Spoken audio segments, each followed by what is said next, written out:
আচ্ছা, তোমরা পড়াশোনা কি শুরু করছো নাকি এভাবে চলতেছে?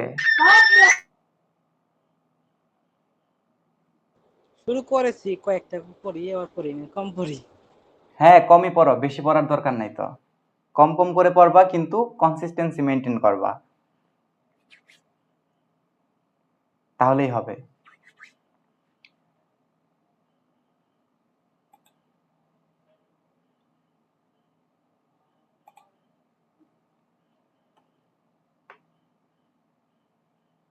দেখা যাচ্ছে কি ডিসপ্লে? হ্যাঁ ভাই, হ্যাঁ দেখা যাচ্ছে। আচ্ছা, ঠিক আছে।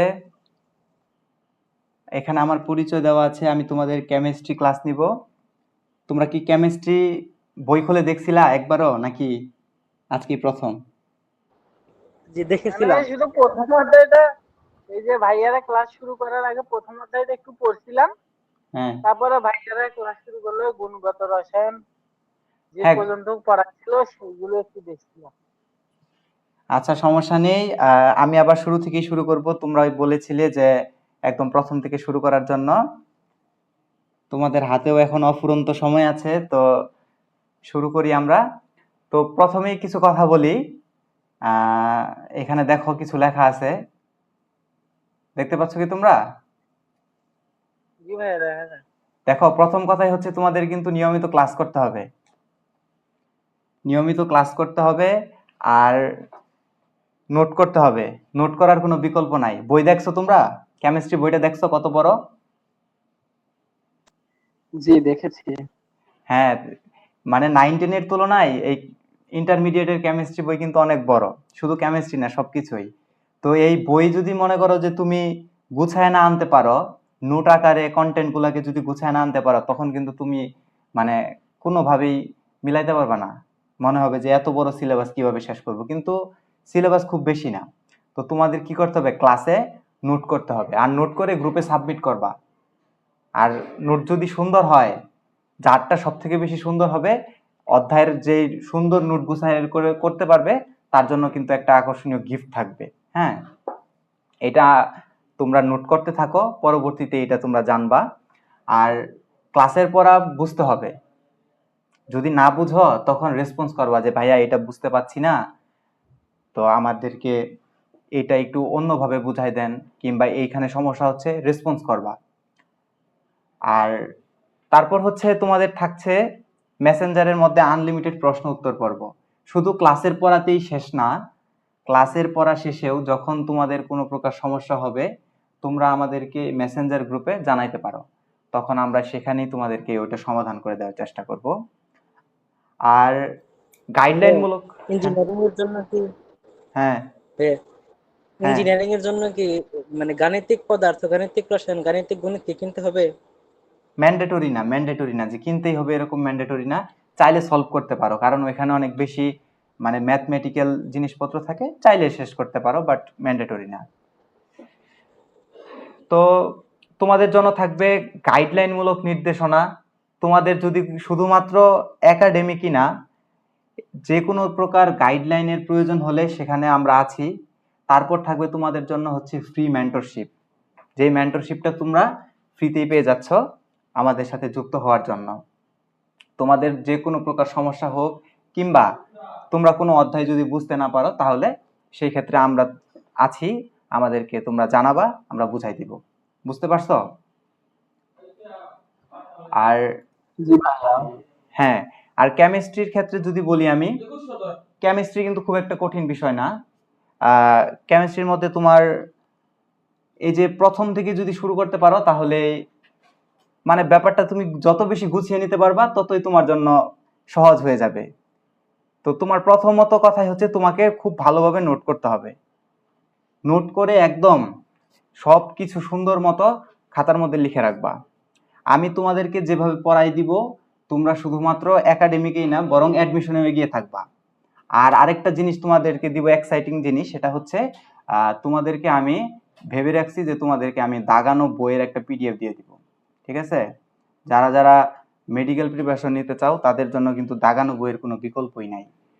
তো আমি তোমাদের দাগানো বইয়ের একটা পিডিএফ দিয়ে দিব। আর তোমরা ক্লাস করতে থাকো, শুধুমাত্র ক্লাস করতে থাকো, পড়াশোনা ঠিক মতো করো। সারাদিন পড়তে হবে না ভাইয়া, কম পড়ো কিন্তু প্রতিদিন পড়ো, তাহলেই হবে। এই বই দেখে ঘাবড়ানোর কোনো কিছু নাই, কিন্তু নিয়মিত পড়তে হবে। আর তোমাদেরকে আরেকটা ইয়ার বাইরে কথা বলি, সেটা হচ্ছে তোমাদের ম্যাথ সিলেবাস কিন্তু অনেক বড়। তো ম্যাথ সিলেবাস শেষ করতে অনেকেই হিমশিম খায়, যে আমার বন্ধু বান্ধবদেরকে দেখছি যে ম্যাথ সিলেবাস তাদের শেষ হয় নাই, টেস্ট পরীক্ষা চলে আসছে, ম্যাথ সিলেবাস শেষ হয় না। তো তোমাদেরকে কিন্তু একটু সতর্ক থাকতে হবে। তোমাদের ম্যাথ ক্লাস হচ্ছে না? জি হচ্ছে। হ্যাঁ হয় ভাইয়া হয়। তাহলে ম্যাথ ক্লাসটা খুব ভালোভাবে করবা, কারণ হচ্ছে ম্যাথের সিলেবাস কিন্তু হিউজ। কেমিস্ট্রি তোমার খুব একটা বড় সিলেবাস না, ভালো করে পড়লে কেমিস্ট্রি কোনো কিছু না, সহজ কেমিস্ট্রি। তো কেমিস্ট্রিটা পড়তে থাকো, সাথে ম্যাথটাও কিন্তু সলভ করতে থাকবা। এটাই তোমাদের জন্য আমার একটু নির্দেশনা থাকবে। আমরা পড়াশোনায় শুরু করে দিই। কারো কি কোনো প্রশ্ন আছে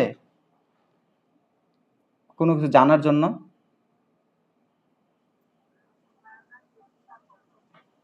নাই ভাইয়া। না, শুরু করে দেন। তাহলে আমরা পড়া শুরু করে দিচ্ছি।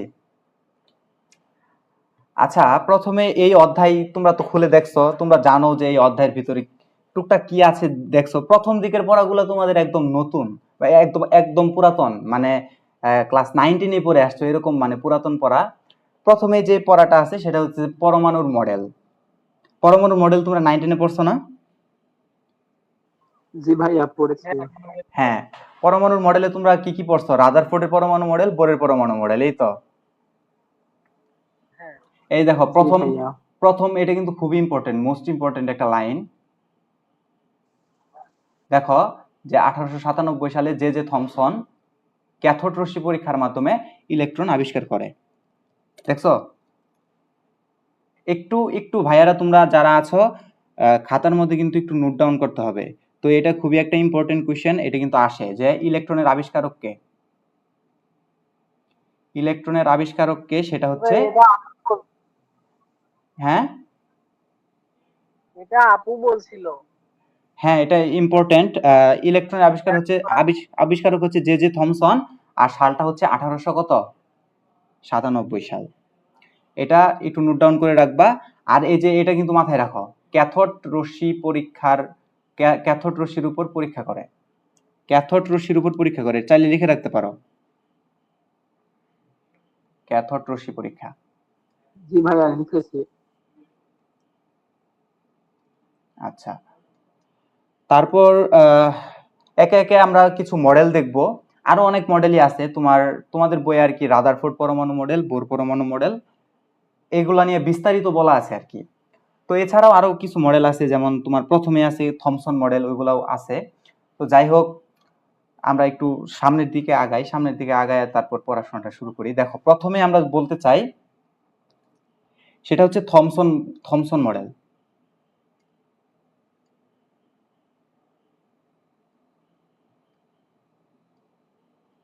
থমসন থমসন পরমাণু মডেল সম্পর্কে তোমাদের বইয়ে খুব বেশি একটা কিছু নাই।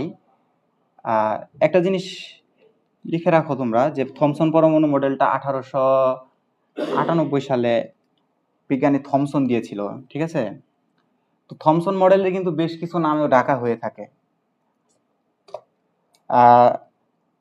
প্রথমত বলতে পারো যে থমসন মডেলের অনেকগুলা নাম আছে, যেমন মনে করো যে প্রত্যেকটা মডেলেরই আলাদা আলাদা নাম থাকে। থমসন পরমাণু মডেলেরও কিছু আলাদা আলাদা নাম আছে, তার মধ্যে একটা হচ্ছে কিসমিস পুডিং মডেল। এগুলো কিন্তু লাগে তোমার, যদি বলে কিসমিস পুডিং মডেল কি, তুমি তো মানে ভাববা যে কিসমিস পুডিং মডেল তো পড়ি নাই, একই জিনিস। থমসন মডেল, কিসমিস পুডিং মডেল একই জিনিস। আবার বলা হয় প্লাম পুডিং মডেল।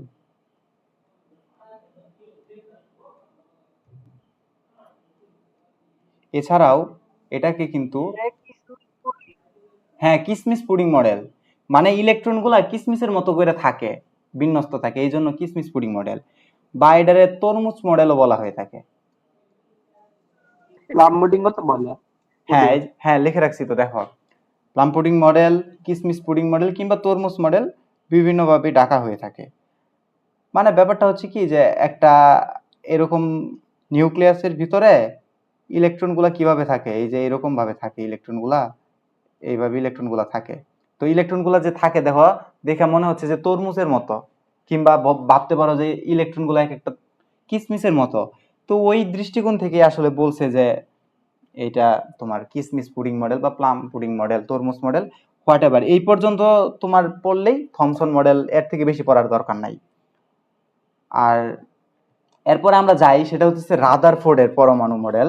এটাই সব থেকে ইম্পর্টেন্ট। এতক্ষণ আমরা মানে জাস্ট ওয়ার্ম আপ করলাম, একটু দেখলাম যে মডেল কি হতে পারে। মডেল হচ্ছে ধরো একটা প্রস্তাবনা দিছে, এক এক সময় এক এক বিজ্ঞানী প্রস্তাবনা দিছে। তো রাদারফোর্ড পরমাণু মডেলটা অনেক ইম্পর্টেন্ট। রাদারফোর্ড পরমাণু মডেল আর বোর পরমাণু মডেলটা তোমাদের জন্য অনেক ইম্পর্টেন্ট।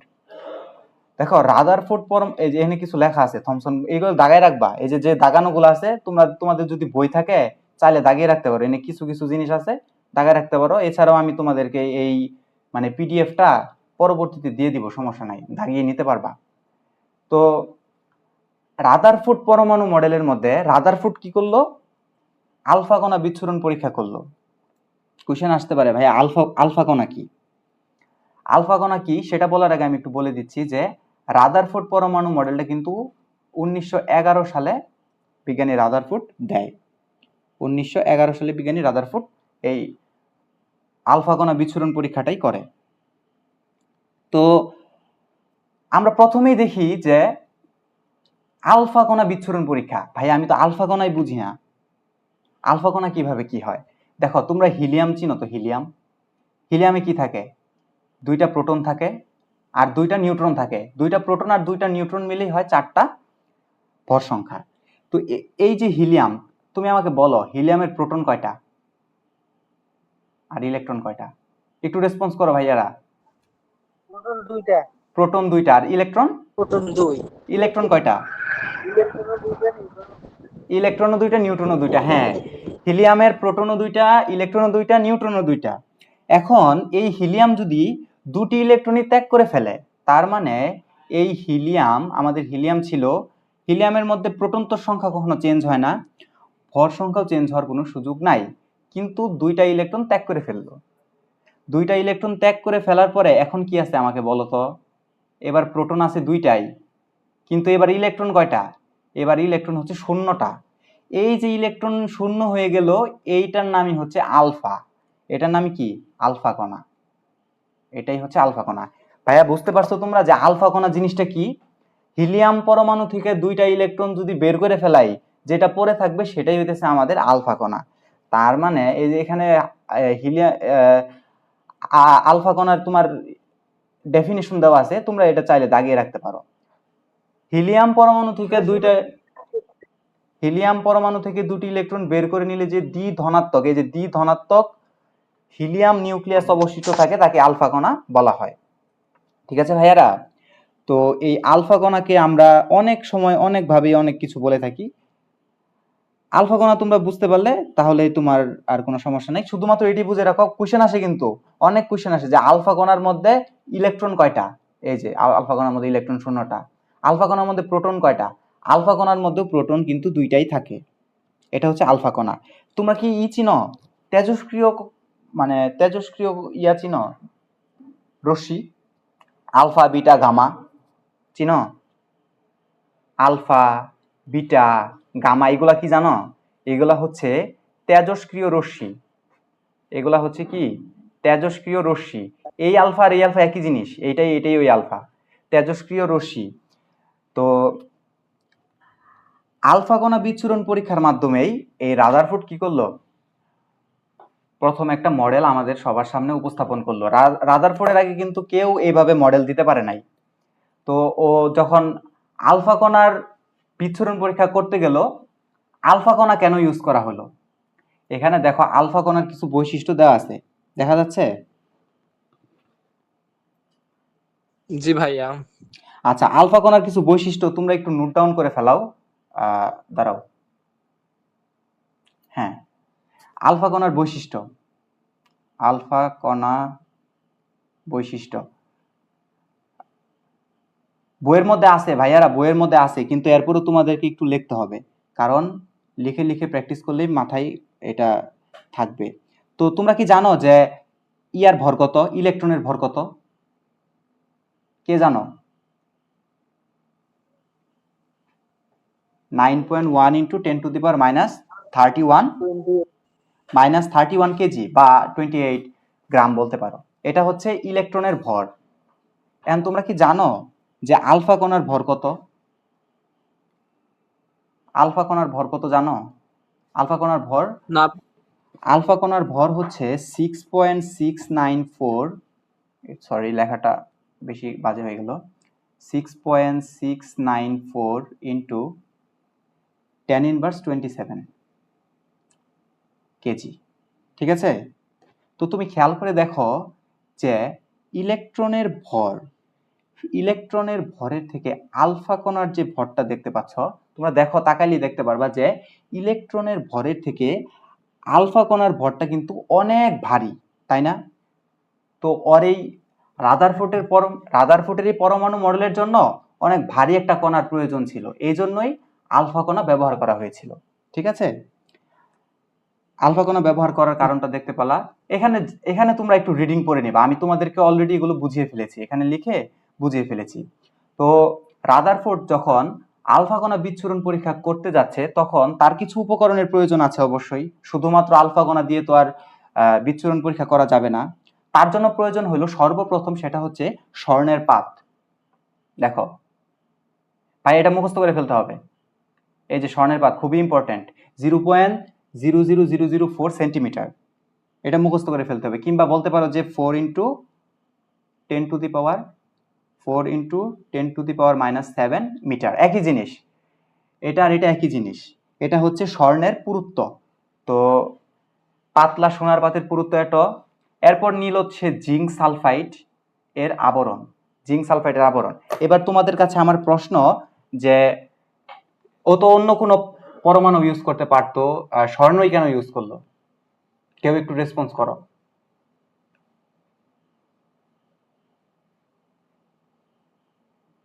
শোনা যাচ্ছে আমার কথা? জানি না ভাইয়া। জি স্যার, জি ভাইয়া বোঝা যাচ্ছে। হ্যাঁ, এখানে তো শোনো, এখানে তো স্বর্ণ ছাড়া অন্য কোনো মৌল ইউজ করা যেত। মৌলিক পদার্থ তো সবগুলাই, 118টাই তো মৌলিক পদার্থ, কিন্তু স্বর্ণই কেন ইউজ করা হলো? স্বর্ণ সবচেয়ে বিশুদ্ধ, সেই জন্য কি? না না, সেই জন্য না। দাঁড়াও লিখে দিচ্ছি। দেখো স্বর্ণ, এটা কিন্তু কোশ্চেন আসে, খ নাম্বারে কোশ্চেন আসে পড়ে যে রাদারফোর্ড আলফা কণা বিচ্ছুরণ পরীক্ষায় কেন স্বর্ণর পাত ইউজ করা হলো, এটা কিন্তু প্রশ্ন আসে, এমনি এমনি বলি নাই। তো তার প্রথম কারণই হচ্ছে যে স্বর্ণ ইউজ করার সব থেকে প্রধান কারণ হচ্ছে স্বর্ণ কিন্তু একটা ভারী পরমাণু। স্বর্ণ হচ্ছে একটা ভারী পরমাণু। আর আরেকটা হচ্ছে যে স্বর্ণ কিন্তু কম সক্রিয়। আরেকটা ব্যাপার বলতে পারো যে মানে খুবই পাতলা প্রকৃতির থাকে না, খুবই পাতলা, হ্যাঁ খুবই পাতলা প্রকৃতির হয়ে থাকে। এই জন্যই রাদারফোর্ড আলফা কণা বিচ্ছুরণ পরীক্ষায় স্বর্ণের পাত ব্যবহার করা হয়ে থাকে। বুঝতে পারছো তোমরা? জি ভাইয়া, এবার বুঝলাম। আচ্ছা ঠিক আছে।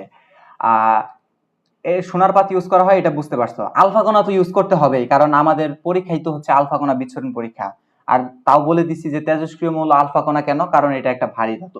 এখন জিঙ্ক সালফাইটের আবরণযুক্ত পর্দা ইউজ করা হয়। এখন এখানে তো আরেকটা কোশ্চেন আসতে পারে যে ভাইয়া জিঙ্ক সালফাইটের আবরণী কেন, আমরা অন্য কোনো সালফাইট বা অন্য কোনো কিছু ইউজ করতে পারতাম, বাট জিঙ্ক সালফাইটই কেন আমাদের ইউজ করতে হবে?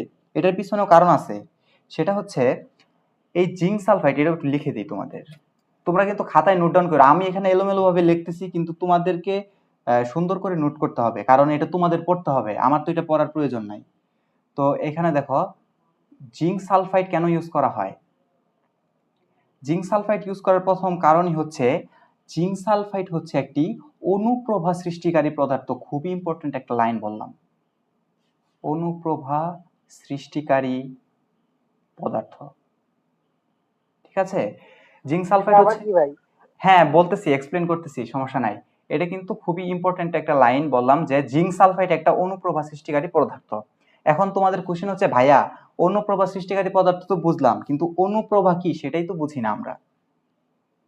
তো অনুপ্রভা জিনিসটা তোমাদেরকে একটু এক্সপ্লেন করি। দেখো অনুপ্রভা হচ্ছে যে আমরা কি সব আলো দেখতে পাই? সব আলো দেখতে পাই না, সব রশ্মি দেখতে পাই না। যেমন ধরো আলফা কণায়, আমি যদি আলফা কণায় বলি বা বিটা বা গামা, এগুলা যে রশ্মি আছে এগুলো আমরা খালি চোখে দেখতে পাই না। আমরা শুধু কি দেখতে পাই?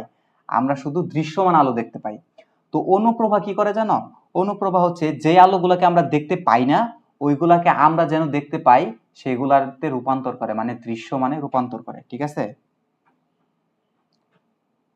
বুঝতে পারছো? জি ভাইয়া বুঝলাম।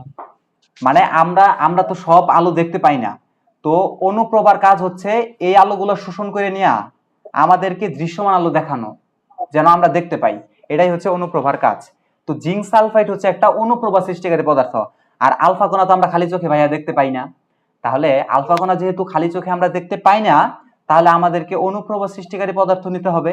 তাহলেই অনুপ্রভা সৃষ্টিকারী পদার্থের মাধ্যমে আমরা দেখতে পাবো। এই জন্যই হচ্ছে জিঙ্ক সালফাইড ইউজ করা হয়। এরপরে আরো বেশ কিছু কারণ আছে, যেমন এটা ম্যান্ডেটরি না, এটা বেশি ইম্পর্টেন্ট ছিল। যেমন এটা অন্ধকারেও দেখা যায়, বুঝছো? যে অন্ধকারের মধ্যেও এটা দেখা যায়, অন্ধকারে দেখা যায়। এই হচ্ছে কারণ যে কেন তোমাদেরকে জিঙ্ক সালফাইড ইউজ করা হচ্ছে, কেন স্বর্ণ ইউজ করা হচ্ছে। এখানে তুমি দেখতে পারো জিঙ্ক সালফাইড হলো অনুপ্রভা সৃষ্টিকারী পদার্থ, ফসফোরেন্ট সাবস্টেন্স। হ্যাঁ, তো এই দেখো অনুপ্রভা সৃষ্টিকারী বিভিন্ন শক্তির ফোটন শক্তি করে শোষণ করে তা দৃশ্যমান আলোতে পরিণত করে। তার মানে যেই শক্তির ফোটনগুলো আমরা দেখতে পাই না সেগুলাকে দৃশ্যমানে রূপান্তর করে অনুপ্রভা সৃষ্টিকারী পদার্থ। এই জন্যই আমরা অনুপ্রভা সৃষ্টিকারী পদার্থ ইউজ করে থাকি। বুঝতে পেরেছো? আগাবো আমি? একটু রেসপন্স করেও।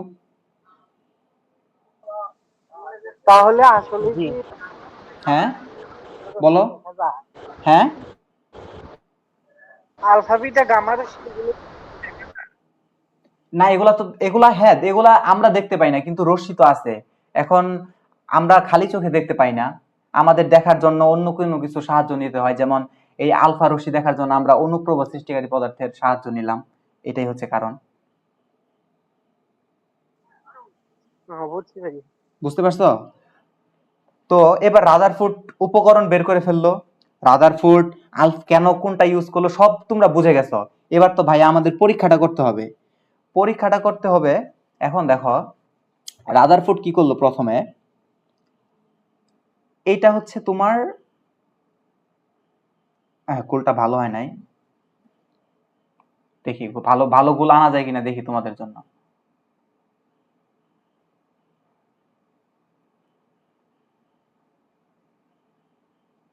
হ্যাঁ, একটা ভালো গুল পাইছি, সমস্যা নাই। আচ্ছা দেখো এটা কি, এটা কি তোমরা চিন্তাছো? এটা হচ্ছে পরমাণু, এটা হচ্ছে পরমাণু। পরমাণুর মধ্যে এই যে এটা হচ্ছে, এটা কি বলো তো? পড়ছো তো তোমরা? নিউক্লিয়াস। এটা নিউক্লিয়াস, গুড। এটা পরমাণুর মধ্যে এটা হচ্ছে নিউক্লিয়াস। এখন আমি আলফা কণা বিচ্ছুরণ করব, এখান থেকে আলফা কণা বিচ্ছুরণ করব, আর এইখানে কি থাকবে? এই যে এখানে এখানে থাকবে হচ্ছে জিঙ্ক সালফাইডের আবরণযুক্ত পর্দা, জিঙ্ক সালফাইডের আবরণযুক্ত পর্দা থাকবে। ঠিক আছে, এখন এখন আমরা যে আলফা কণা বিচ্ছুরণ করব এর মধ্যে দেখতে পাচ্ছি আমরা যে এইভাবে যখন করি এটা এমনি ক্রস করে চলে যায়, আবার এইভাবে যখন করি এরকম ভাবে চলে যাচ্ছে। এরপর রাদারফোর্ড খেয়াল করলো যে কিছু কিছু কণা এইভাবে গিয়ে এইরকম হয়ে যাচ্ছে, তার মানে সোজা যাওয়ার পর একটু বেঁকে তারপর চলে যাচ্ছে।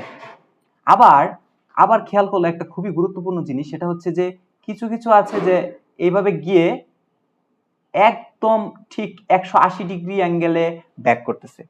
ঠিক আছে, এটা রাদারফোর্ড পর্যবেক্ষণ করলো, রাদারফোর্ড খেয়াল করে দেখলো আর কি এই জিনিসগুলাই আছে। তো তোমার এই জিনিসগুলো হয়তো এখানে এক্সপ্লেন করা আছে। দেখো যে রাদারফোর্ড এই যে এই যে এই যে দেখছো জিঙ্ক সালফাইডের আবরণ, তোমরা একটু বই খুলে দেখতে পারবা। আমার চিত্রটা হয়তো তেমন ভালো হয় না, কিন্তু বইটা দেখতে পারবা। যে দেখো ম্যাক্সিমাম যে আমাদের যে এই যে রশ্মিগুলা দেখতে পাচ্ছ এগুলা কিন্তু ভেদ করে চলে যাচ্ছে, পরমাণুকে ভেদ করে চলে যাচ্ছে। তো এখান থেকেই ও একটা প্রথম সিদ্ধান্ত নিল যে প্রায় 99% আলফা কণায় সোনার ভেদ করে সরাসরি চলে যায়।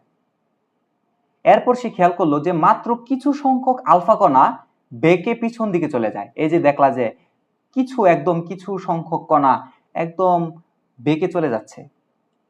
এরপর দেখলো যে খুবই কম পরিমাণ আলফা কণা একদম বিপরীত দিকে, তার মানে এখানে তুমি লিখতে পারো যে একদম 180 ডিগ্রি 180 ডিগ্রিতে একদম ঘুরে যায়, মানে যে দিক দিয়ে যায় ঠিক সেদিকই আবার ব্যাক করে ফেলে। এটা হচ্ছে প্রায় 20,000-এর মধ্যে একটি। চাইলে এটা মনে রাখতে পারো, খুব একটা ইম্পর্টেন্ট না, তবে এটা মনে রাখতে পারো। এটাও খেয়াল করলো, তার মানে রাদারফোর্ড প্রথমে উপকরণ নিল, আলফা কণা নিল, আলফা কণার পরীক্ষাও করলো। পরীক্ষা করে সে তাকায় তাকায় এই জিনিসগুলাই দেখলো যে 99% আলফা কণা সোনার পাত ভেদ করে চলে যাচ্ছে, কিছু কণা বেগে যাচ্ছে, আর কিছু আলফা কণা কি করতেছে একদম বিপরীত দিকে চলে আসতেছে। ও যে পর্যবেক্ষণটা করলো, এবার তো ও কিছু সিদ্ধান্ত দিবে। তো এরপরে ও কি করলো, কিছু সিদ্ধান্ত দিতেছে। এটা হচ্ছে তোমার সিদ্ধান্ত। তোমরা একটু বইটা নিয়ে এসে দেখলে ভালো হবে। এটা হচ্ছে সিদ্ধান্ত। তার মানে রাদারফোর্ড যে পরমাণুর পরীক্ষাটা করলো, করার পর ও পর্যবেক্ষণ করলো এই জিনিসগুলা, পর্যবেক্ষণ করার পর সে কয়েকটা সিদ্ধান্তে আসলো যে আমি এই সিদ্ধান্তগুলো এবার নিতে পারি। ফার্স্ট অ্যান্ড ফরমোস্ট সিদ্ধান্ত হচ্ছে পরমাণুর বেশিরভাগ অংশই ফাঁকা। আমি জানি ভাইয়ারা তোমরা এটা পড়ছো, ক্লাস 9-10-এ পড়ছো, এরপরও জাস্ট রিক্যাপ করা, এটা তোমরা সবাই জানো। দেখলো যে যেহেতু 99% আলফা কণায় ভেদ করে চলে যাচ্ছে, তার মানে অবশ্যই ফাঁকা, ফাঁকা না থাকলে তো আর ভেদ করে চলে যেতে পারতো না। তাহলে সিদ্ধান্ত নিল যে পরমাণুর বেশিরভাগ অংশই হচ্ছে ফাঁকা।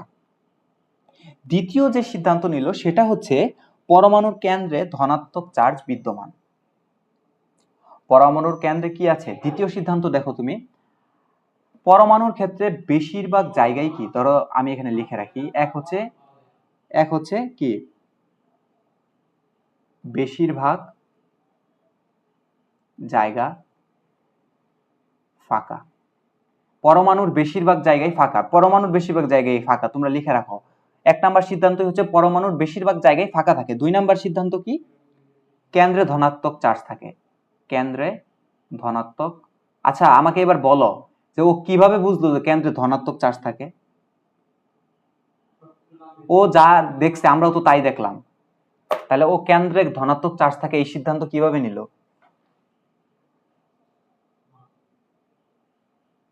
পারবা কেউ?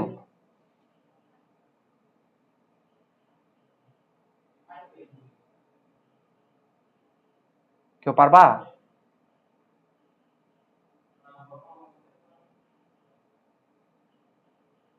শোনা যাচ্ছে কি আমার কথা? জি শোনা যাচ্ছে। আচ্ছা আচ্ছা ঠিক আছে, শোনা গেলে ভালো। তো ও কিভাবে সিদ্ধান্ত নিল জানো যে কেন্দ্রে ধনাত্মক চার্জ থাকে? দেখো আমরা কি জানি, আমরা এটা ছোটবেলা থেকে পড়ে আসছি যে পজিটিভ চার্জকে কি করে? বিকর্ষণ করে। আবার নেগেটিভ চার্জ কি করে? বিকর্ষণ করে। শুধুমাত্র পজিটিভ চার্জ আর নেগেটিভ চার্জ এরাই শুধুমাত্র আকর্ষণ করতে পারে। তাহলে তুমি দেখো আলফা কণা কি, তুমি বের করলা না একটু আগে তো তোমার বুঝাইলাম যে আলফা কণা হচ্ছে কি একটা ধনাত্মক মৌল, দ্বিধনাত্মক চার্জ বিশিষ্ট একটা মৌল হচ্ছে আলফা কণা। তার মানে এটা পজিটিভ, ভাইয়া এটাও পজিটিভ। তার মানে পজিটিভ আর পজিটিভ যখন একদিকে যাচ্ছে তখন তারা কি হচ্ছে? বিকর্ষণ করছে। আর এই বিকর্ষণ যেহেতু করছে এজন্যই তো বেঁকে চলে যাচ্ছে। এইভাবেই সিদ্ধান্ত নিতে পারতেছে যে মাঝখানে একটা ধনাত্মক কিছু আছে, কারণ আমার আলফা কণাও ধনাত্মক, তাহলে এখানেও অবশ্যই ধনাত্মক কিছু আছে, এই জন্যই তো বিকর্ষণ করতেছে। এই সিদ্ধান্তটাই রাদারফোর্ড নিছে যে কেন্দ্রে ধনাত্মক চার্জ বিদ্যমান, এটাই তার নেওয়া সিদ্ধান্ত। ও আরেকটা সিদ্ধান্ত নিছে যে পরমাণুর একদম 3 নাম্বার এখানে লিখি যে পরমাণুর কেন্দ্রে খুবই ছোট একটা জায়গা আছে, খুবই ছোট জায়গা আছে কেন্দ্রে। কি লিখলাম? ছোট জায়গা আছে কেন্দ্রে। এই কেন্দ্রের নাম দিল সে নিউক্লিয়াস। এই কেন্দ্রের নামই সে দিল নিউক্লিয়াস। নিউক্লিয়াস কিন্তু পজিটিভ। এই নিউক্লিয়াসের, তাহলে এখান থেকে আমরা আরেকটা সিদ্ধান্ত নিতে পারলাম, নিউক্লিয়াসের আবিষ্কারক কে? রেসপন্স করো, নিউক্লিয়াসের আবিষ্কারক কে?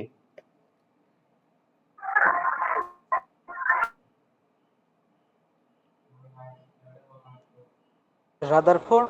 হ্যাঁ, রাদারফোর্ড। গুড। তার মানে নিউক্লিয়াসের আবিষ্কারক আর কেউ না, এটা হচ্ছে রাদারফোর্ড। এখান থেকে আমরা আরেকটা সিদ্ধান্ত নিয়ে নিতে পারলাম, যেহেতু নিউক্লিয়াস রাদারফোর্ডই আবিষ্কার করছে, এখান থেকে নিউক্লিয়াসের আবিষ্কারক হচ্ছে রাদারফোর্ড। আচ্ছা, এরপর আমরা এখানে কিছু জিনিস আছে, এটা তোমাদেরকে মুখস্থ করতে হবে যদি মেডিকেল প্রিপারেশন নিতে চাও। এমনিতেও লাগবে। পরমাণুর আকার এত, নিউক্লিয়াসের আকার এত। দেখো আমি এক্সপ্লেন করতেছি, সমস্যা নাই, এক্সপ্লেন করতেছি। দেখো, এটা কি পরমাণু না? এটা কি পরমাণু না? আর এটা কি নিউক্লিয়াস না? এখন ওরা বলতেছে যে পরমাণুর যে ব্যাস, ওরা সচরাচর হাইড্রোজেন পরমাণু নেয়। এই হাইড্রোজেন পরমাণুর ব্যাস হচ্ছে 10⁻⁸ সেন্টিমিটার। আর এই যে নিউক্লিয়াসের ব্যাস দেখতে পাচ্ছে, এই যে নিউক্লিয়াসের ব্যাস, এটা হচ্ছে 10⁻13 সেন্টিমিটার। খেয়াল করে দেখো যে পরমাণুর তুলনায় নিউক্লিয়াস অনেক ছোট। এখান থেকে ও সিদ্ধান্ত নিচ্ছে যে পরমাণুর ভিতরে কেন্দ্রে একটা অনেক ছোট জায়গা আছে, আর এই জায়গার নামই হচ্ছে নিউক্লিয়াস। এই সিদ্ধান্তটাই নিতে পারছে। এই 3 নাম্বার সিদ্ধান্ত কিভাবে নিছে বুঝতে পারলা? তার মানে ও প্রত্যেকটা সিদ্ধান্তই কিন্তু লজিক্যালি নিয়েছে। হ্যাঁ, আর এখানে তুমি আরেকটা জিনিস নোট ডাউন করতে পারো যে নিউক্লিয়াস থেকে কিন্তু 10,000 থেকে প্রায় 1 লক্ষ গুণ বড় হয়ে থাকে। এগুলা ভাইয়া মুখস্থ করার কোনো প্রয়োজন নাই। মুখস্থ করে করে শুধুমাত্র নিজের ব্রেনরে এত কষ্ট দেওয়ার দরকার নাই। তো দেখো, রাদারফোর্ডের এই বেশ কিছু জিনিস থেকে আমরা এখন দেখো, রাদারফোর্ডের যে পরমাণু মডেল এরকম ছিল। এটা কি ছিল? এটা পরমাণু, এখানে ছিল নিউক্লিয়াস। এখন ও কি করতেছে, সৌরজগতের সাথেও তুলনা করতেছে। তাহলে ভাইয়া এখান থেকে আমরা আরেকটা সিদ্ধান্ত নিতে পারছি, সেটা হচ্ছে এই রাদারফোর্ড পরমাণু মডেলকে কিন্তু আমরা সোলার সিস্টেম মডেলও বলতে পারি। তার মানে আমরা এখানে বলতে পারি যে সোলার সিস্টেম মডেল। ভাইয়া তোমাদের যদি কোশ্চেন আসে যে সোলার সিস্টেম মডেল কি, তোমরা কি বুঝতে পারতেছো যে সোলার সিস্টেম মডেল কি? এটা হচ্ছে রাদারফোর্ড পরমাণু মডেলই হচ্ছে solar system model. Solar system model যে কথা, রাদারফোর্ড পরমাণু মডেল এই কথা। এখন ভাইয়া কেন সোলার সিস্টেম মডেলই বলা হচ্ছে? দেখো, আমরা সৌরজগতের মধ্যে কি দেখি? সৌরজগতের মধ্যে দেখি একদম কেন্দ্রে নিউক্লিয়াস, যেমন এখানে আছে সৌরজগতের মধ্যে আছে সূর্য, আর এখানে আছে গ্রহ। তার মানে রাদারফোর্ড কি করছে, নিউক্লিয়াসকে তুলনা করতে হচ্ছে সূর্যের সাথে। আর যে ইলেকট্রনগুলো আছে, এখানে তো ইলেকট্রনগুলো আছে তাই না, ইলেকট্রন সবগুলা এইভাবে ঘুরতেছে। তাহলে ইলেকট্রনগুলো কিভাবে ঘুরছে? ইলেকট্রন ঘুরছে হচ্ছে গ্রহের সাথে তুলনা করতেছে। আর এই দৃষ্টিকোণ থেকেই ও বলতেছে এটা সোলার সিস্টেম মডেল। তার মানে তোমাকে যদি বলা হয় যে সোলার সিস্টেম মডেল কি, তুমি বলবা যে রাদারফোর্ড পরমাণু মডেলই হচ্ছে সোলার সিস্টেম মডেল। বুঝতে পারছো? একটু রেসপন্স করবা? জি, বুঝতে পারছি। আচ্ছা, আরেকটা জিনিস তোমাদেরকে জানতে হবে, সেটা হচ্ছে এখানে আমি লিখি যে পরমাণু হচ্ছে চার্জ নিরপেক্ষ। বলো পরমাণু চার্জ নিরপেক্ষ কেন? কেউ একজন আমাকে এক্সপ্লেন করে বলো পরমাণু চার্জ নিরপেক্ষ কেন?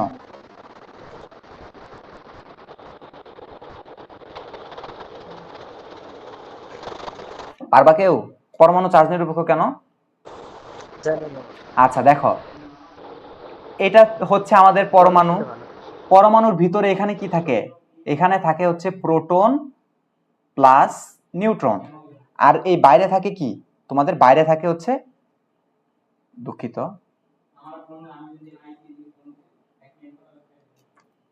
এখানে থাকে হচ্ছে ইলেকট্রন।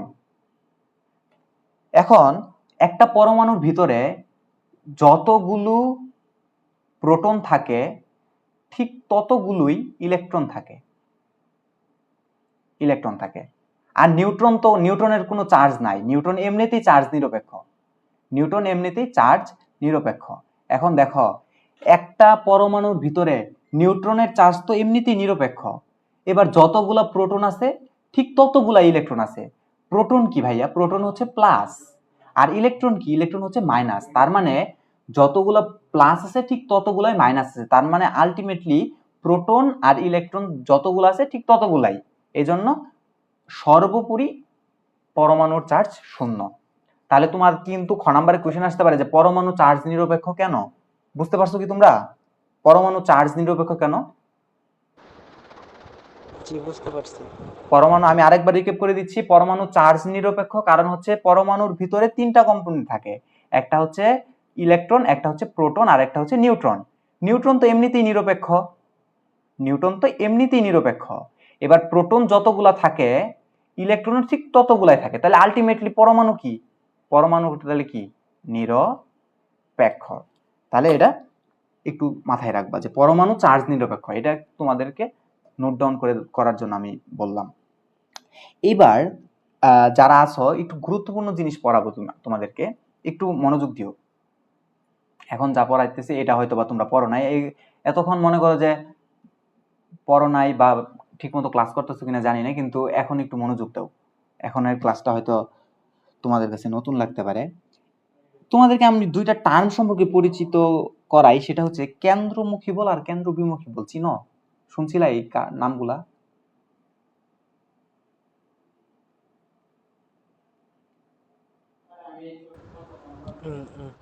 শুনছিলা? শুনলে তো ভালো।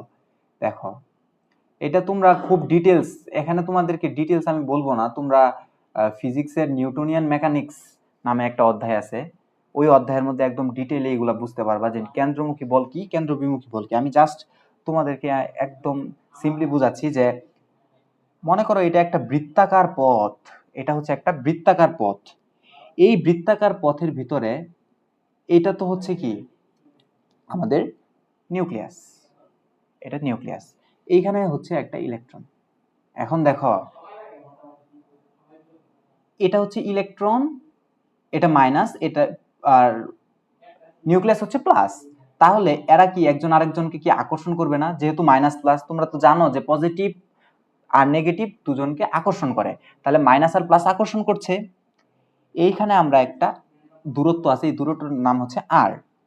এবার দেখো, এই যে আমাদের এই যে এইখানে একটা কণা দেখতে পাচ্ছি ইলেকট্রন, এই ইলেকট্রনটা ভাইয়া কেন ছিটকে যাচ্ছে না? কোশ্চেন আসতে পারে না যে এটা ঘুরতেছে ঘুরতেছে, এখানে তো পড়েও যাইতে পারতো, এইভাবে পড়ে যাইতে পারতো, এইভাবে পড়ে যাইতে পারতো, তাহলে পড়ে না কেন? পড়ে না কারণ হচ্ছে এই যে এইখানে একটা কেন্দ্রের দিকে যে কাজ করতেছে বল, এইভাবে ঠিক এইখানে আরেকটা বল কাজ করতেছে, এখানে আরেকটা বল কাজ করতেছে। তো আলটিমেটলি এই দুইটা বল মিলে তোমাদের কেন্দ্র বিমুখী বল তৈরি হয়, যে কেন্দ্র বিমুখী বলের কারণেই কখনোই ছিটকে যায় না। তার মানে তুমি বলতে পারো যে কোনো বৃত্তাকার পথে বস্তু যে কারণে তোমরা লিখে রাখতে পারো যে কোনো বৃত্তাকার পথে বস্তু যে কারণে ছিটকে যায় না তা হচ্ছে কেন্দ্র বিমুখী বলের জন্য। তো আমরা এখানে কেন্দ্র বিমুখী বল দেখতে পাচ্ছি। এখন দেখো, এই যে আমাদের কেন্দ্রমুখী বল আর কেন্দ্র বিমুখী বল দুইটা কিন্তু একই জিনিস। দেখো, কেন্দ্র বিমুখী বলকে কি বলা হয় জানো? কেন্দ্র বিমুখীকে বলা হয় সিউডো ফোর্স। সিউডো ফোর্স মানে কি জানো? সিউডো মানে হচ্ছে মিথ্যা, মানে এরকম আসলে বল আসলে চোখে দেখা যায় না, এটা শুধু কল্পনাই করে নিতে হয়। তুমি শুধু কল্পনাই করতে পারবা। তো এখানেও কল্পনাই করতেছি আমরা যে একটা কেন্দ্র বিমুখী বল আছে। কেন্দ্রমুখী বল আর কেন্দ্র বিমুখী বল দুইটা কিন্তু সবসময় সমান হয়। একটু নোট ডাউন করে রাখো যে কেন্দ্রমুখী বল আর কেন্দ্র বিমুখী বল সবসময়ই সমান হয়। আমি তোমাদেরকে এখন একটু বলে দিব যে কেন্দ্রমুখী বলের মানটা কিভাবে জানো। কেন্দ্রমুখী বল একটু দেখো, কেন্দ্রমুখী বল সমান সমান আমরা বলি M V square by R, M V square by R. ভাই আর কোনটা? আর হচ্ছে এইটা। ভি কোনটা? এই যে ও যে বেগে ঘুরতেছে, এই যে এই যে কম্পোনেন্টটা ইলেকট্রনটা এটা তো ঘুরছে তাই না, একটা বেগ নিয়েই তো ঘুরছে, এই বেগটাই হচ্ছে ভি। আর এম কোনটা? এই যে ইলেকট্রনটা দেখতে পাচ্ছ না, এই ইলেকট্রনটার তো একটা ভর আছে তাই না, এই ইলেকট্রনের ভরটাই হচ্ছে এম। তাহলে কেন্দ্রমুখী বল কি তোমরা বুঝতে পারলা? একটু রেসপন্স করো তো।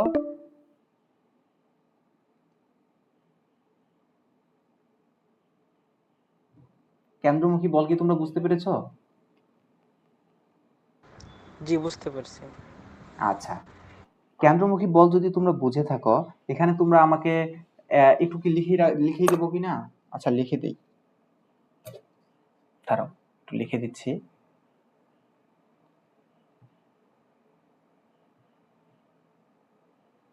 দেখো এখানে লিখে রাখি, এখানে লিখি, দেখো এম, এম কি, এম হচ্ছে ইলেকট্রনের ভর। ইলেকট্রনের ভর কিন্তু ফিক্সড, ইলেকট্রনের ভর হচ্ছে ফিক্সড 9.1 × 10⁻³ কেজি, এটা আমি তোমাদেরকে আগেও বলছি। আর ভি কি, ভি হচ্ছে ইলেকট্রনের বেগ, ভি হচ্ছে কি ইলেকট্রনের বেগ। আর আর কি, আর কি, আর হচ্ছে বৃত্তাকার পথের ব্যাসার্ধ, বৃত্তাকার পথের ব্যাসার্ধ, বৃত্তাকার পথের ব্যাসার্ধ, একটু হিজিবিজি হয়ে যাচ্ছে, আচ্ছা যাই হোক, বৃত্তাকার পথের ব্যাসার্ধ। এবার তুমি আমাকে আরেকটা জিনিস বলো তোমরা সবাই, যে তোমরা কি কুলম্ব বলের নাম শুনছিলে কখনো? কুলম্ব বল জি না। শোনো নাই? আচ্ছা দেখো, এই যে একটা পজিটিভ আর একটা নেগেটিভ থাকে, কিংবা পজিটিভ পজিটিভ, এই যে দেখো এখানে একটা কি চার্জ আছে, এটারও একটা চার্জ আছে, এখানে প্লাস চার্জ, এখানে হচ্ছে মাইনাস চার্জ, এদের দুজনের মধ্যে একটা আকর্ষণ কাজ করে, একটা আকর্ষণ কাজ করে, সেটা হচ্ছে কুলম্ব বল। এখন দেখো কুলম্ব বল কি লেখা যায়, F = এটা তোমরা স্থির তড়িতে পড়বা, ফিজিক্সের স্থির তড়িতে ডিটেলস পড়বা। এখন শুধু জেনে রাখো যে এটার এক্সপ্লেনেশন হচ্ছে 1/4πε0 × Q1 × Q2 / R²। এইটুক জানলেই হবে, আর বেশি কিছু জানার প্রয়োজন নাই, তোমরা পরবর্তীতে ডিটেলস জানবা। শুধু জেনে রাখো যে আকর্ষণ বল কিংবা বিকর্ষণ বল, এই যে এখানে তো আকর্ষণ হচ্ছে, কখনো কখনো বিকর্ষণ হতে পারে। যেমন ধরো পজিটিভ একটা চার্জ, পজিটিভ একটা চার্জ, এই দুইটা যদি থাকে এদের মধ্যে কি হবে, বিকর্ষণ হবে। এই বিকর্ষণ বল কিংবা পজিটিভ চার্জ কিংবা নেগেটিভ চার্জ, এদের মধ্যে কি হয়, আকর্ষণ হয়। এই যে আকর্ষণ বল বা বিকর্ষণ বল, এই বলের তো একটা মান আছে, এটাই হচ্ছে ওই মান। এই মানটা হচ্ছে F = 1/4πε0 × Q1 Q2 / R²। এটা হচ্ছে তোমার কুলম্ব বলের মান।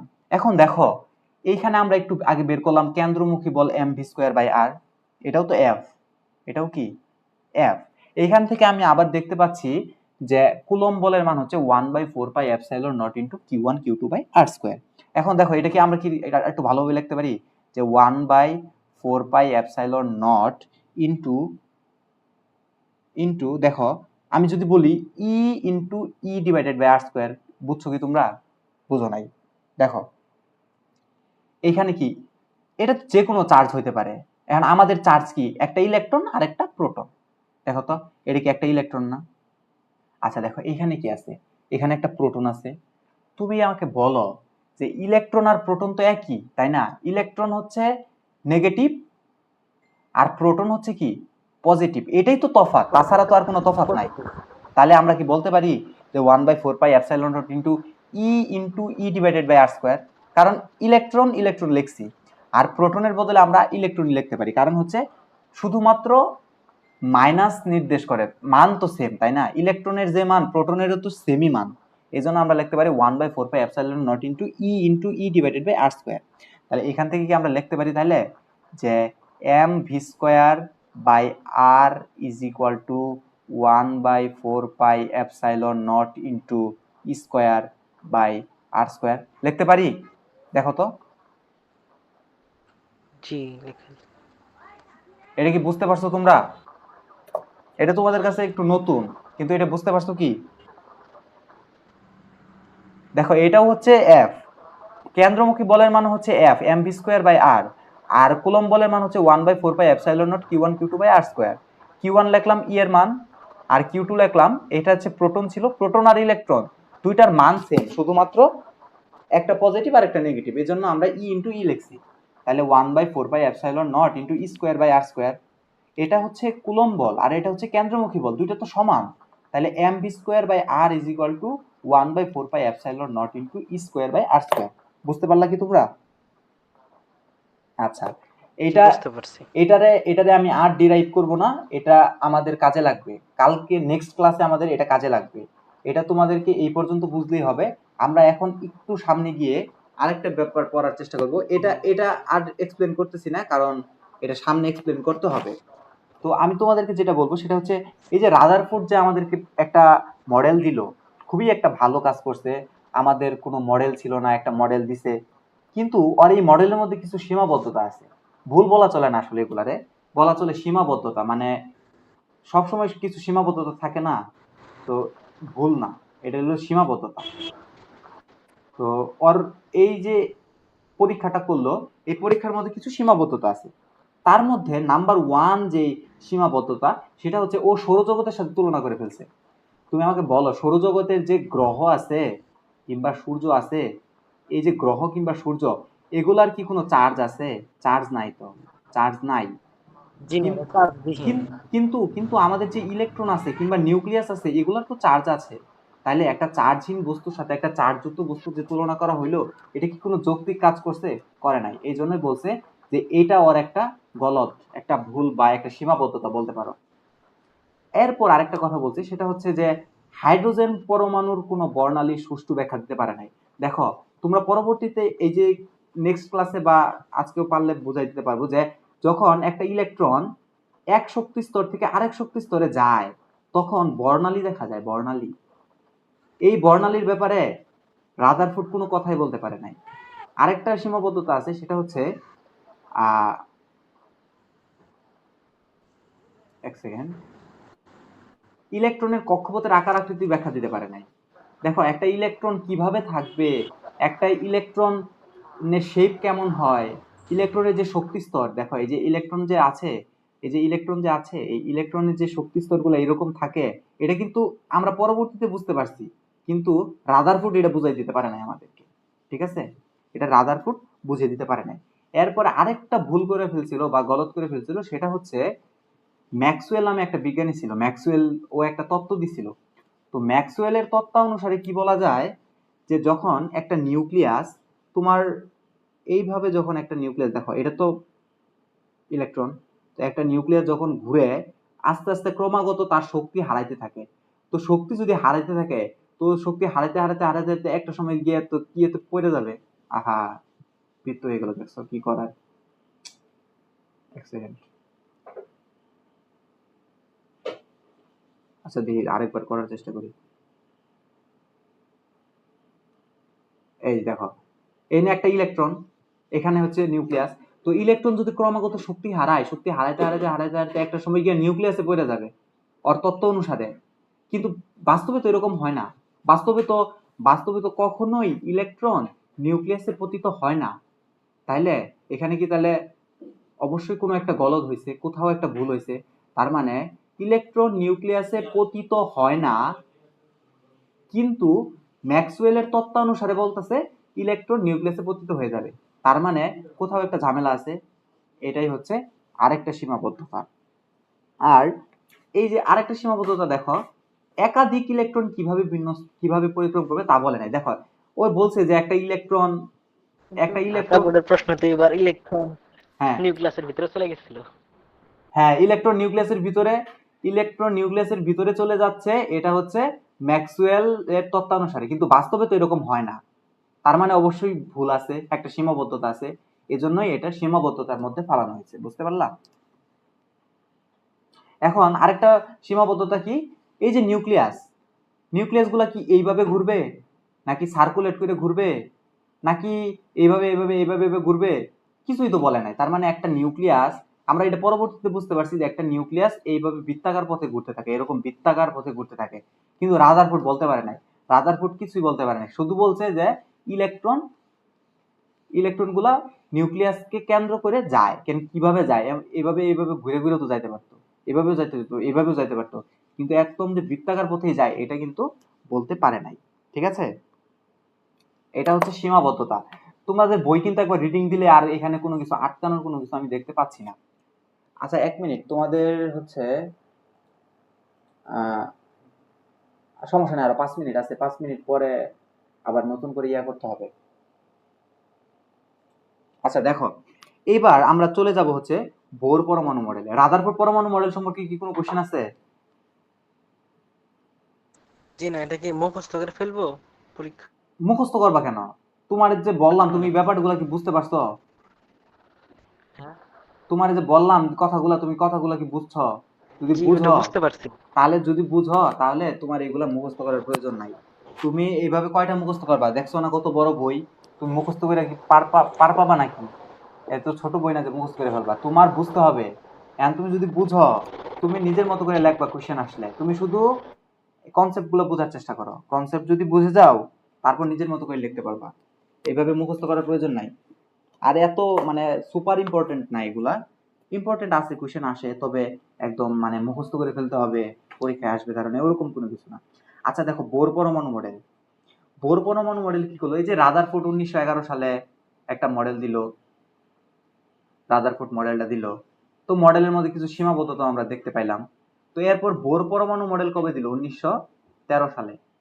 1913 সালে বোর কি করলো, আরেকটা পরমাণু মডেল দিল। এই বোর পরমাণু মডেলকে কিন্তু তুমি আরো কিছু নামে ডাকা হয়, যেমন হচ্ছে প্লাঙ্কের কোয়ান্টাম তত্ত্বের মাধ্যমে। প্লাঙ্কের কোয়ান্টাম তত্ত্বের মাধ্যমে, তোমরা লিখে দেই তোমাদের কোয়ান্টাম মডেল বলা হয়। দেখো অবলিক দিয়ে দেখাই দেই, বোর পরমাণু মডেলকে আমরা অনেক সময়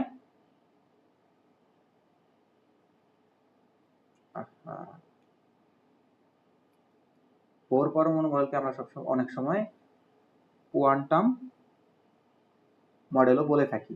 তার মানে তোমার যদি কোয়ান্টাম মডেল সম্পর্কে কোনো কিছু শুনো, ভয় পাওয়ার কিছু নাই। ওই বোর মডেলেরই আরেকটা নাম হচ্ছে কোয়ান্টাম মডেল। এই যে যেমন তুমি ইয়াতে দেখলা, থমসনের মধ্যে দেখলা যে কিসমিস pudding model, plum pudding model, তরমুজ মডেল, এরকম দেখলা না? ওরকম বোর পরমাণু মডেলের মধ্যেও কি আছে, বিভিন্ন রকমের নাম আছে। বোর মডেলের আরেকটা নাম হচ্ছে কোয়ান্টাম মডেল। তো এবার বোর পরমাণু মডেলের মধ্যে বোর কি করলো জানো? বোর হচ্ছে 3টা স্বীকার্য দিল, একদম 3টা স্বীকার্য দিল। আমরা একে একে সবগুলো বোঝার চেষ্টা করব, এক থেকে বোঝার চেষ্টা করব। দেখো, বোর কি করলো, 3টা মডেল দিল। বোর প্রথমে যে সমস্যার সমাধান করলো সেটা হচ্ছে শক্তি স্তর বিষয়ক। আমি এখানে অন্য কালার দিয়ে লিখি, দাঁড়াও। শক্তি স্তর, একটু বই রিডিং দিবা তাহলে বুঝতে পারবা। শক্তি স্তর বিষয়ক একটা সমস্যা দূর করে দিল। দেখো, একটু আগে আমরা বললাম না যে রাদারফোর্ড একটা পরমাণু মডেল দিছে, কিন্তু শক্তি স্তরগুলো যে কেমন এই ব্যাপারে রাদারফোর্ড কিচ্ছু বলতে পারে নাই। এই ঝামেলারই অবসান ঘটালো হচ্ছে বোর। দাঁড়াও 1 মিনিট।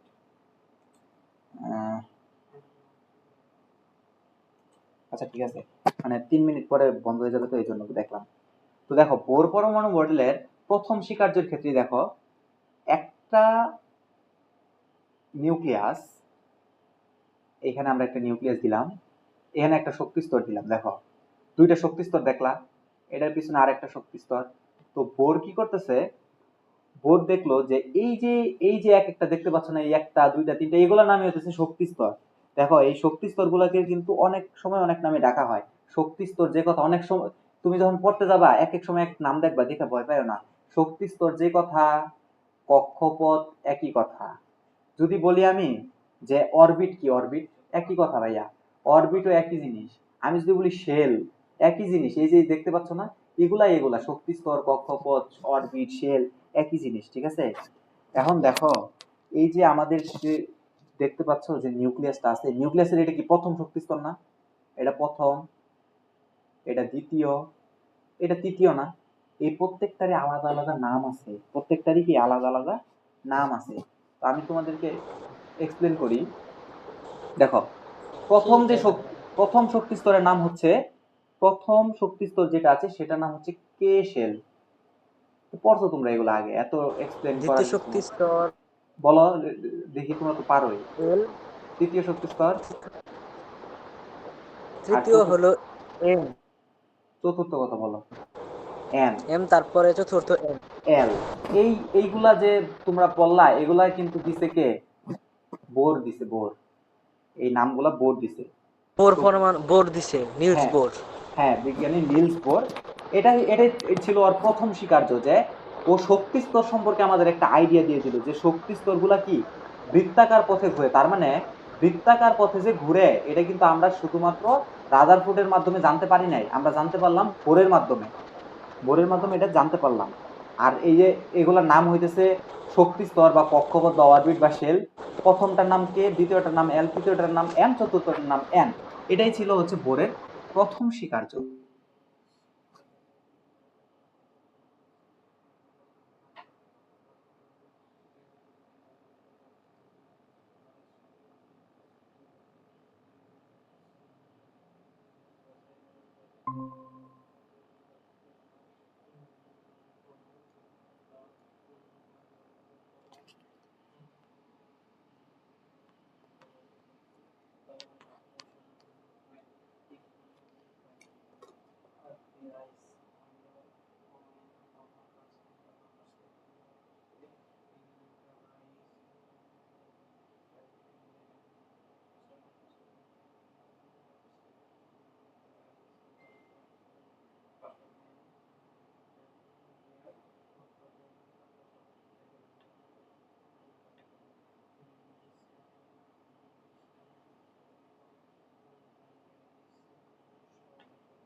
হ্যাঁ দেখা যাচ্ছে।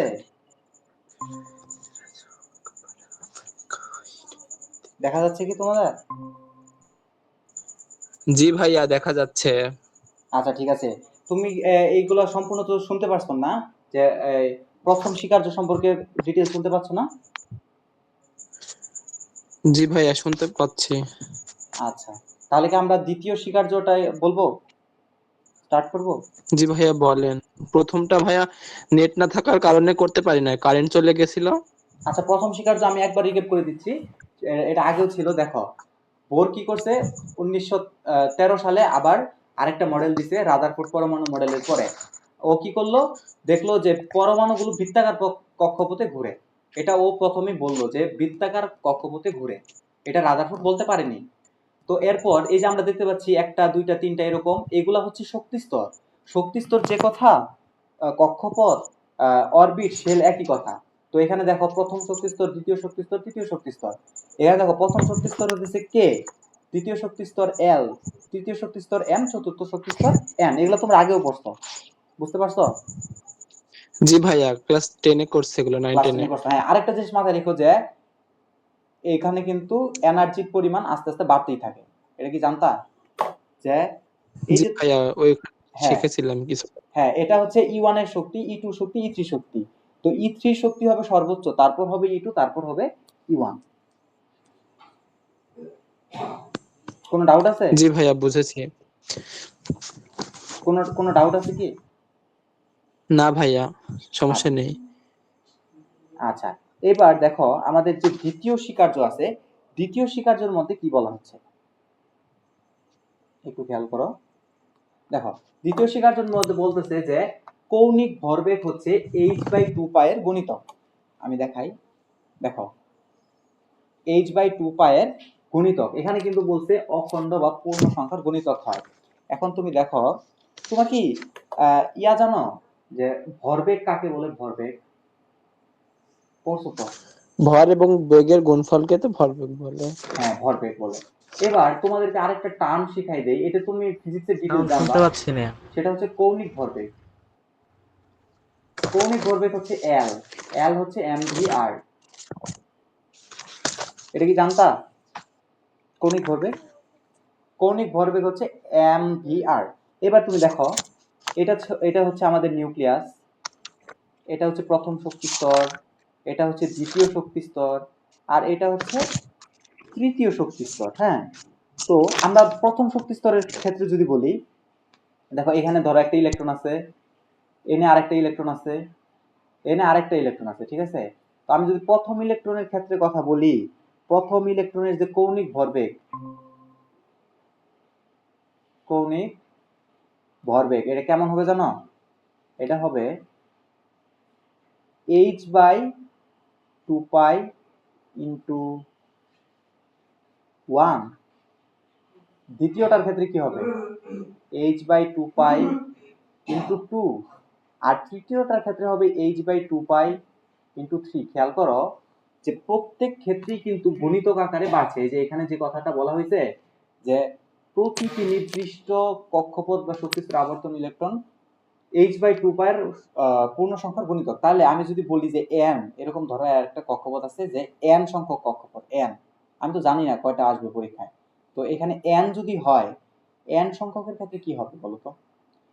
n সংখ্যকের ক্ষেত্রে হবে h/2π ইন্টু n, বা আমরা এটা বলতে পারি nh/2π, nh/2π। বুঝতে পারলা? এখন তুমি দেখো, এটা কি জি কৌণিক ভরবেগ না? এটা কি কৌণিক ভরবেগ না? জি ভাইয়া কৌণিক ভরবেগ। আবার একটু আগে তোমার বলছি কৌণিক ভরবেগ সমান mvr, তাহলে কি আমরা বলতে পারি mvr সমান nh/2π? জি ভাইয়া বলা যায়। হ্যাঁ, বলা যায়। তার মানে আমরা সিদ্ধান্ত নিতে পারি যে mvr is equal two nh/2π। Note down করে ফেলো, এটা কিন্তু খুবই ইম্পর্টেন্ট সূত্র এবং এখান থেকে কোশ্চেনও আসে। তোমরা এসএসসি লেভেলেও পড়ছো, তোমরা এসএসসি লেভেলেও পড়ছো যে nh/2π। এনে হয়েছে তোলা। আচ্ছা, এখানে আমি তোমাকে একটু একটু এক্সপ্লেন করে দিচ্ছি যে m কি। m কি? m হচ্ছে ইলেকট্রনের ভর, ইলেকট্রনের ভর। ভি কি? ভি হচ্ছে ইলেকট্রনের বেগ। আর কি? এটা আগে বলছি, আগে এটা হচ্ছে ঘূর্ণন পথের ব্যাসার্ধ। এটা হচ্ছে ঘূর্ণনপথের ব্যাসার্ধ। দেখো যখন প্রথম শক্তি স্তর হবে তখন কিন্তু ব্যাসার্ধ হবে এইটু, যখন দ্বিতীয় শক্তি স্তর তখন ব্যাসার্ধ হবে এইটু, মানে ইলেকট্রন যেখানে আছে সেইটুকু দূরত্ব, তার মানে আর হচ্ছে কি ব্যাসার্ধ।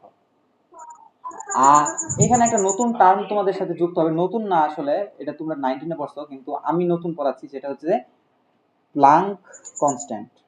প্লাঙ্ক কনস্ট্যান্ট হচ্ছে এই যে এইচ দেখতে পাচ্ছ, এইচ, এই এইচটাই হচ্ছে তোমাদের প্লাঙ্ক কনস্ট্যান্ট।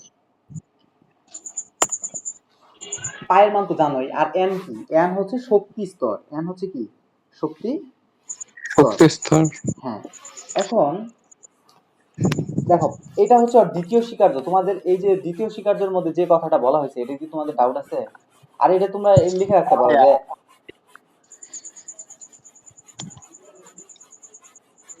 তার এক সেকেন্ড, হ্যাঁ ওই প্লাঙ্ক কনস্ট্যান্ট মান লেখা নেই, 6.626 10 to the power minus 34 joule second. এটা কিন্তু ফিক্সড, যে কোনো কিছু হয়ে যায় কেন, কনস্ট্যান্টের মান কখনো পরিবর্তন হয় না। তো এটা হচ্ছে ফিক্সড একটা মান, 6.626 into 10 to the power minus 34 joule second. ঠিক আছে, এইটা ছিল বোরের দ্বিতীয় স্বীকার্য। দ্বিতীয় স্বীকার্য সম্পর্কে কি তোমার কোনো মানে কোশ্চেন আছে বা কোনো ডাউট আছে? না ভাইয়া, আর সমস্যা নেই। আচ্ছা, আর আর বেশিক্ষণ কন্টিনিউ? না ডাউট। হ্যাঁ, কিছু বললে? ভাইয়া এখান থেকে কি ম্যাথ আসে পরীক্ষায়? হ্যাঁ, এইখান থেকে ম্যাথ আসলে তো তোমাদের জন্য মানে সৌভাগ্য যে ampere is equal two n/2 পাই, এখান থেকে ম্যাথ আসে মাঝে মাঝে, আসে এখান থেকেও আসে মাঝে মাঝে। ও ভাইয়া বুঝেছি। এটা এটা আসলে তো আরো ভালো। এবার দেখো লাস্ট আমরা যে একটা টপিক করবো সেটা হচ্ছে যে তৃতীয় স্বীকার্যটা নিয়ে। হ্যাঁ, তৃতীয় স্বীকার্যটা হচ্ছে আহ একটু নোট ডাউন করে ফেলবা তোমরা, যে শক্তির শোষণ বা বিকিরণ সম্পর্কে। দেখো একটা আমি তোমার একটু আগেও বলছিলাম যে রাদারফোর্ড কখনোই বর্ণালীর ব্যাখ্যা দিতে পারেনি। একটা শক্তি স্তর থেকে আরেকটা শক্তি স্তরে যখন ইলেকট্রন যায় তখন কিছু বর্ণালী দেখা যায়। এই যে বর্ণালী দেখা যায় এটা সম্পর্কে রাদারফোর্ড কিছুই বলতে পারে নাই, বোর বলছে। কি বলছে দেখো, দেখো আমি তোমার বলি যে একটা ইলেকট্রন, এটা কি প্রথম শক্তি স্তর, এটা হচ্ছে কি দ্বিতীয় শক্তি স্তর। যখন প্রথম শক্তি স্তর থেকে দ্বিতীয় শক্তি স্তরে যায় তখন শক্তি কি হয়, শোষিত হয়। আবার যখন দ্বিতীয় শক্তি স্তর থেকে প্রথম শক্তি স্তরে আসে তখন কিন্তু বিকিরিত হয়। তোমার একটু লিখে দিই আমি, দেখো যখন নোট ডাউন করে ফেলাও, এটা খুবই ইম্পর্টেন্ট। নিম্ন শক্তি স্তর থেকে, নিম্ন শক্তি স্তর থেকে যখন উচ্চ শক্তি স্তরের দিকে ধাবিত হয় তখন আমাদের কি হয়, শক্তি শক্তি কি হয়, শোষণ হয়। এটা পরীক্ষায় কোশ্চেন আসবে যে শোষণ কখন হয়, যখন নিম্ন শক্তি স্তর থেকে উচ্চ শক্তি স্তরে যায়। এবার ভাইয়া যখন আমি উচ্চ শক্তি স্তর থেকে নিম্ন শক্তি স্তরের দিকে আসব তখন কি হবে, তখন হবে শক্তি বিকৃত, শক্তির বিকিরণ ঘটবে, তার মানে শক্তি বিকিরিত হবে। ঠিক আছে, শক্তির বিকিরণ ঘটবে।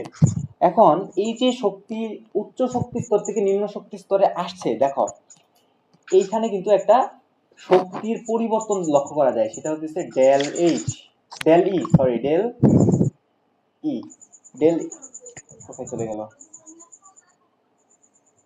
এটা হচ্ছে ডেল ই। এখন তুমি দেখো ডেল ই মানে কি, ডেল ই, ডেল ই মানে হচ্ছে তোমার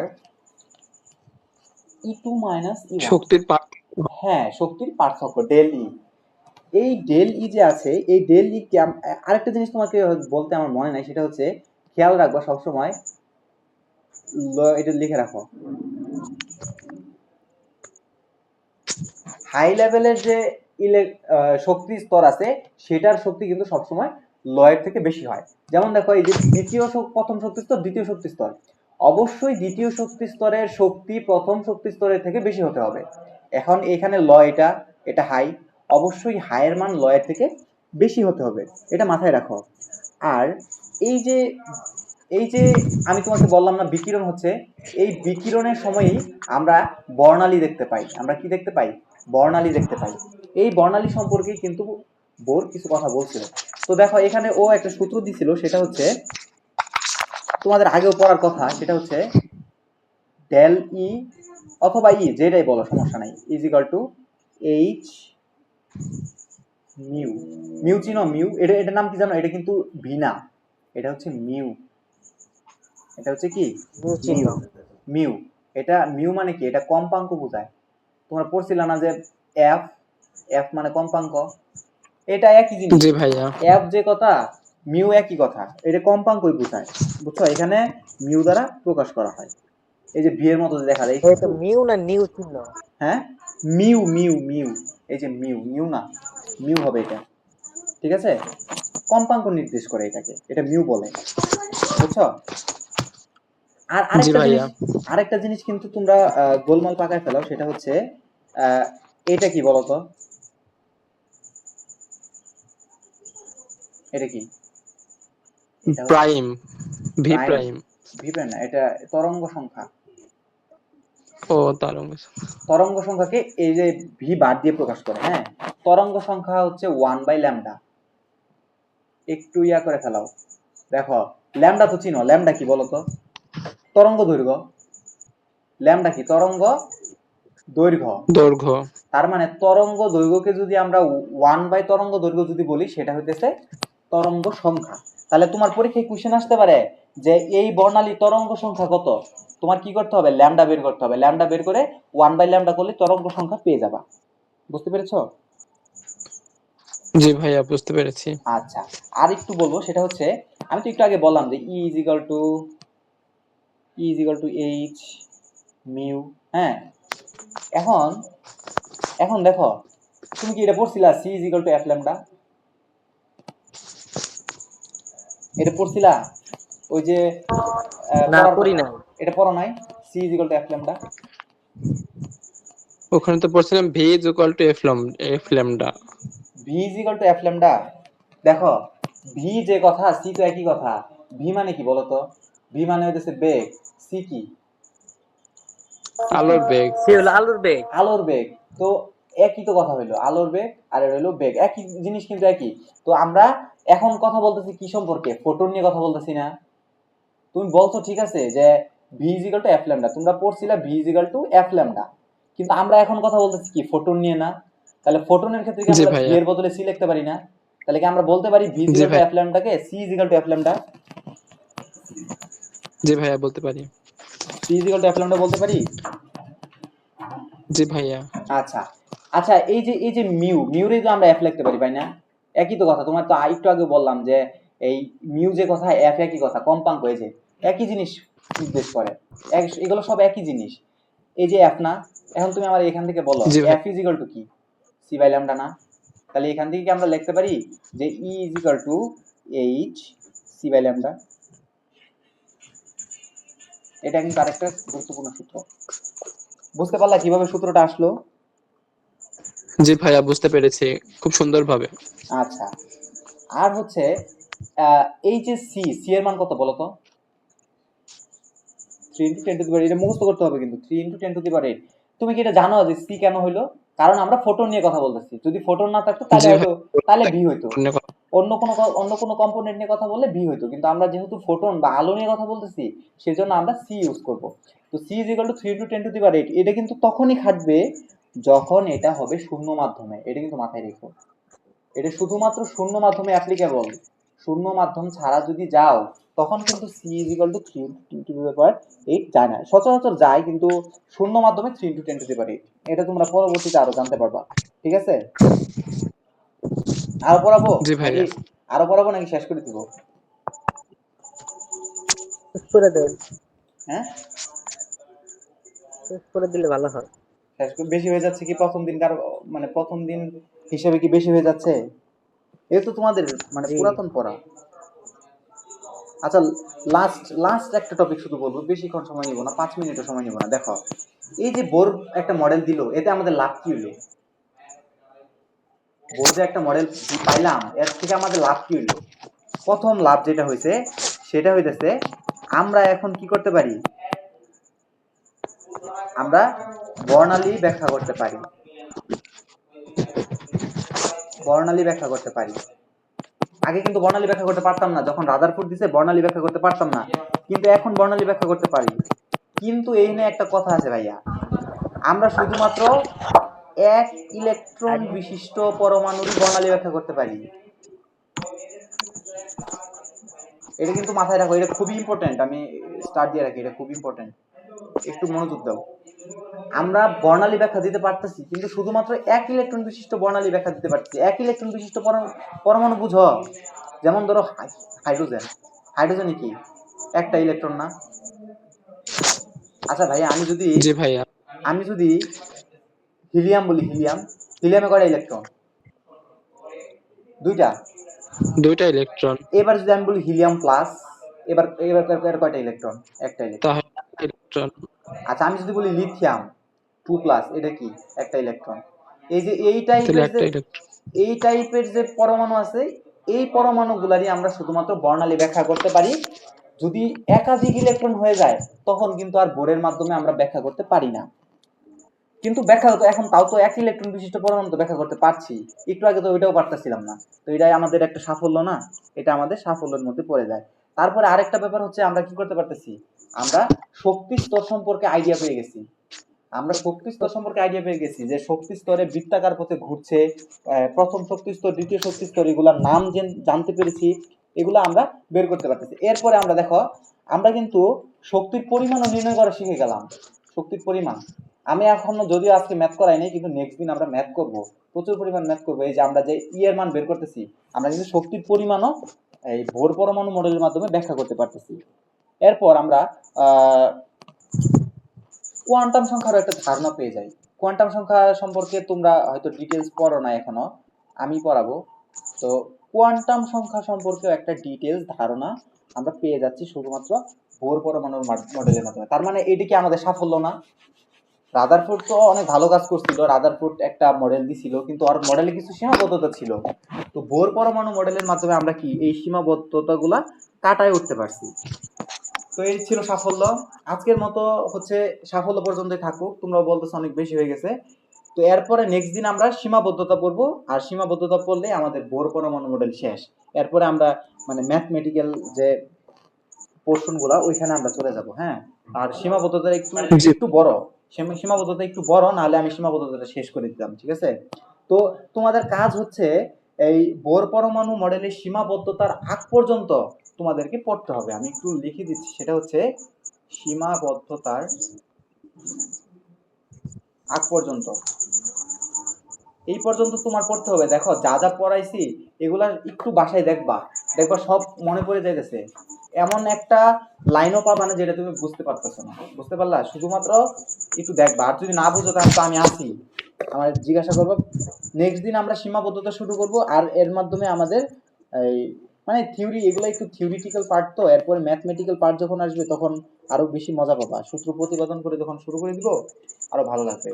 তো আজকের পর্যন্ত এতটুকুই থাক। ঠিক আছে? জি ভাইয়া, থাক। আর হচ্ছে ক্লাস করে কেমন লাগলো? খুবই ভালো লাগলো ভাইয়া। মানে সবকিছু কি বুঝতে পেরেছো? আমি কিন্তু বারবার বললাম যে যদি না বুঝতে পারো, তখন সেক্ষেত্রে জানাবা বা বলবা। জি ভাইয়া, সুন্দরভাবে বুঝতে পেরেছি। আচ্ছা, ঠিক আছে। তাহলে তোমরা সীমাবদ্ধতার আগ পর্যন্ত একটু বাসায় পড়ে নিবা, খুব বেশি না, আধ ঘন্টাও লাগবে না পড়তে। একটু পড়ে নিবা, নেক্সট দিনের আগে এগুলা একটু শেষ করে নিবা, তাহলে দেখবা যে পড়া আর জমে থাকছে না। ঠিক আছে? জি ভাইয়া। তাহলে ভাই, আজকের মতো এখানেই শেষ করে দিই আমরা। ভালো থেকো তোমরা, আর পড়াশোনা করো ঠিকঠাক। খুব বেশি পড়তে হবে না, কিন্তু ডেইলি একটা কনসিস্টেন্সি মেনটেন করে পড়াশোনা করবা। ঠিক আছে? আচ্ছা, ধন্যবাদ।